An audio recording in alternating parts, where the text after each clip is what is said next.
Listo.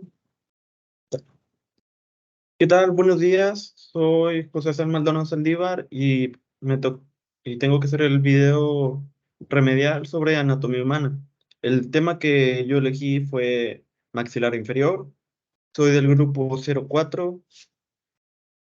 El maxilar inferior, al estudiar el origen etimológico del término maxilar, encontramos que el cuerpo del latín maxiliaris es todo aquello que tiene descendencia de zona inferior de la cara de la mandíbula.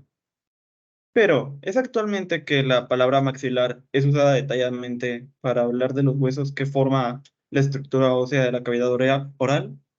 Ahora bien, el vocablo inferior, según la lengua latín, quiere decir aquello que se encuentra en una más baja posición que otro.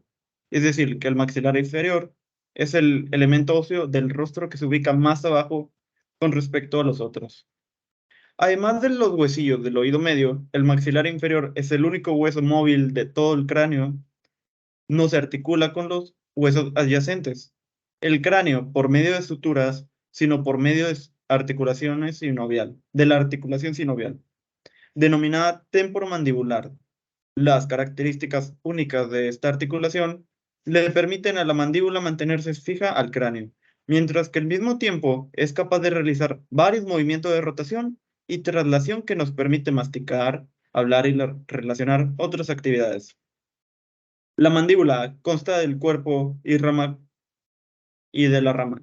Cuenta con varios reparos anatómicos que tienen funciones importantes, como la de albergar a los dientes y proporcionar el paso de algunas estructuras neurovasculares. Puntos claves sobre la mandíbula. El cuerpo, que lleva los bordes superior o también dicha porción alveolar. Contiene 16 alveolos para los dientes inferiores, que es la base de la mandíbula. Las caras que tiene es la cara interna, tiene los tubérculos mentonianos, fosa y gástrica y línea miloioidea. La cara externa tiene la sínfisis mandibular, foramen mentoniano y la línea oblicua de la mandíbula. La rama tiene el proceso mandibular que se articula con el hueso temporal hacia la articulación temporomandibular. Proceso coronoides, ahí se inserta el músculo temporal. La cara externa es la inserción del músculo macetero, mientras la cara interna tiene el foramen mandibular con inserción al músculo pterigoideo medial. Los forámenes, está el foramen mandibular, orificio interno del cóndilo que es atravesado por el nervio y la arteria alveolar inferior. El foramen mentoniano es el orificio externo del conducto mandibular, atravesado por ramificaciones del nervio, y arteria alveolar inferior, que atraviesa el nervio y vasos mentonianos. Las correlaciones clínicas, que es la reabsorción del hueso alveolar, fracturas condilares, aplasia dentaria, osteoradinocrosis y osteomielitis quistes.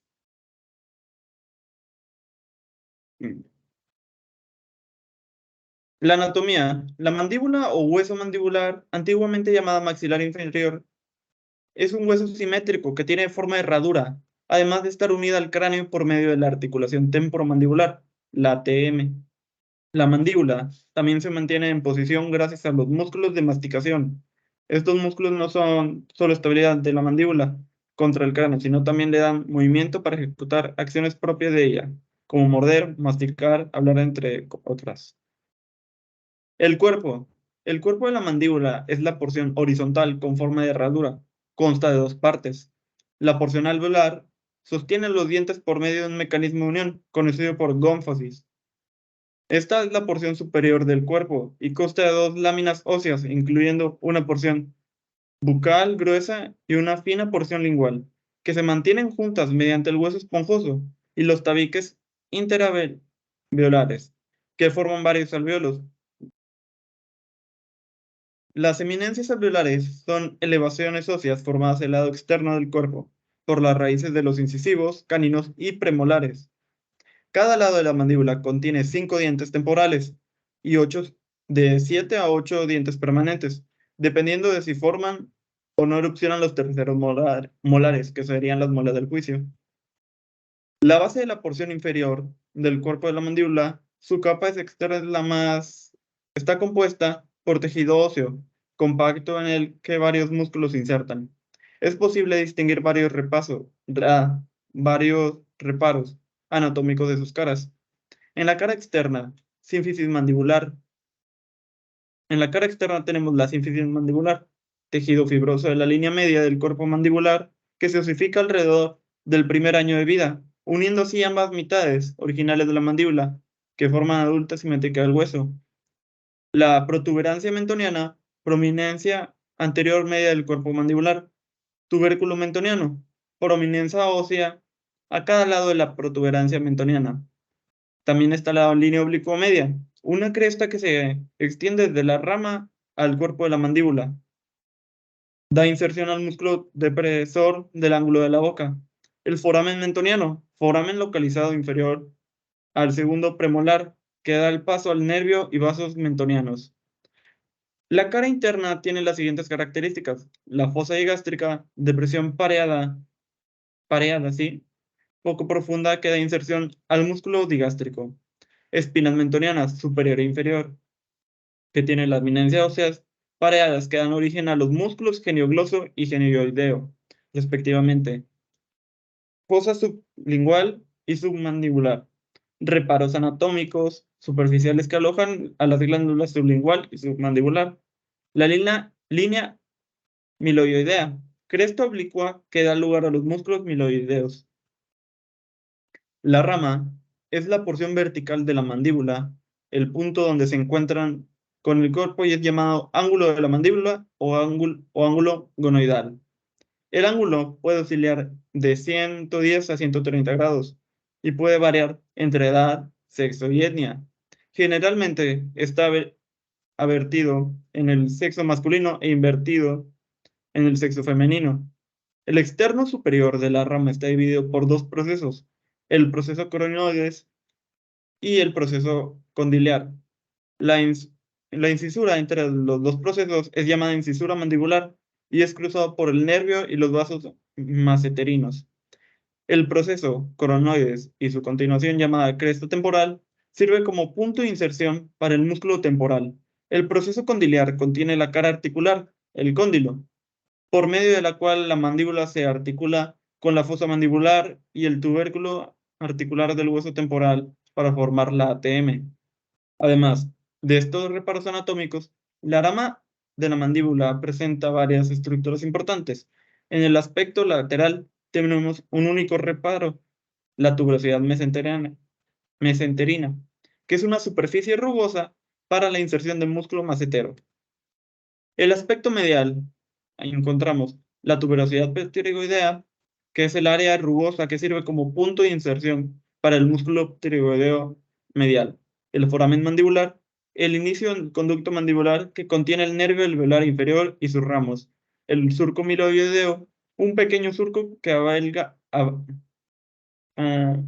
un pequeño surco que alberga a la arteria y al nervio meloideo. Músculos que se originan e insertan en la mandíbula. Además de los ligamentos esfenomandibular y estilomandibular, el rafe pterygomandibular, existe varios músculos que se originan e insertan en la mandíbula.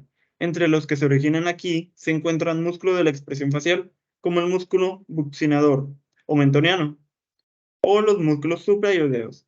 Entre los que se insertan acá están los músculos masticadores, el platisma y el orbicular de la boca. Algunos de los músculos que se originan en la mandíbula es el buccinador. Tiene un aspecto externo a la porción alveolar, junto a la tercera molar, la cresta buccinatriz. El mentoniano, a cada lado de la sífilis mandibular y debajo de los incisivos centrales. El depresor del labio inferior, en la línea oblicua de la mandíbula. Depresor del ángulo de la boca, línea oblicua de la mandíbula.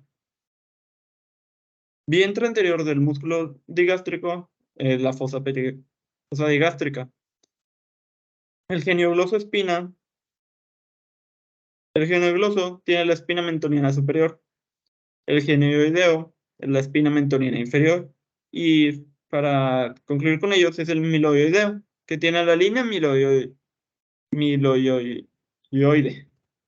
Músculos que se insertan en la mandíbula. Está el pterygoideo lateral, que lleva la fosita pterygoidea, el temporal, que te lleva los procesos coronoides, y la cresta temporal. El pterygoideo medial lleva la tuberosidad pterygoidea. El macetero tiene dos: tuberosidad maceterina, que es la porción superficial, y el aspecto lateral de la rama encima de la tuberosidad maceterina, la porción profunda. La platisma tiene el aspecto inferior de la base de la mandíbula y la auricular de la boca, espina mentoniana superior. Y eso sería el video que encargaron. Muchas gracias.